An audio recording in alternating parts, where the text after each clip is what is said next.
this car the other night for qualifying, and he had a smile on his face and said, "I'm back, boys. This just feels like home." They worked on the car, made good progress, and it's showing up 11 spots, as you mentioned. He's in 27th position right now. Ty Gibbs, the rookie and Xfinity champion, has moved up plus 12 from where he started all the way to 21st. We saw a little three-wide racing in mid-pack, but not much. Things have kind of shuffled back to double file. Well, yeah, you're exactly right. And we talked about Jimmy Johnson, Ty Gibbs, Tyler Reddick moving up. Well, okay, who went back? Ross Chastain, Zane Smith, Gilliland. You gotta ride.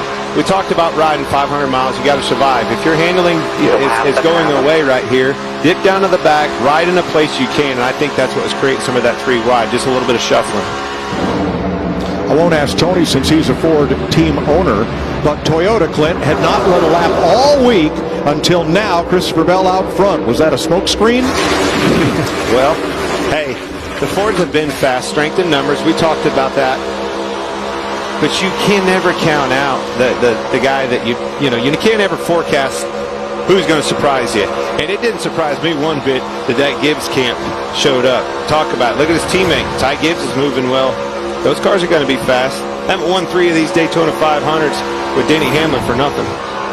Well, and we also mentioned that it's different when you split this field in half and you run the qualifying races with half the field. You split the majority of those Toyotas up, so there's not a lot of numbers, physical numbers to begin with. But then when you split them up into 2 even smaller groups, that hurts them in the qualifying races. Now with the entire field back intact, now they're in an even stake with everybody.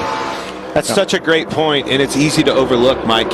When you're running those dual races and, as little of practice as you have when you come down here to Daytona, the only thing you have to go off of to build that notebook is those duels. When you get out here with the whole pack, the air, the movement, everything else is way more amplified. Any little bit of a problem you ever was struggling with, it's going to be way worse now.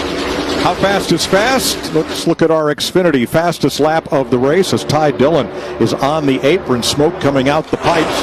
Ty Gibbs, fastest lap of the race, 46.42. Ross Chastain, Connor Daly, Cody Ware up from the back end. Eric Jones. 27 green flag laps complete. Christopher Bell's Toyota in front of Kyle Larson and Alex Bowman's Chevrolets, Joey Logano's and Eric Almirola's Fords.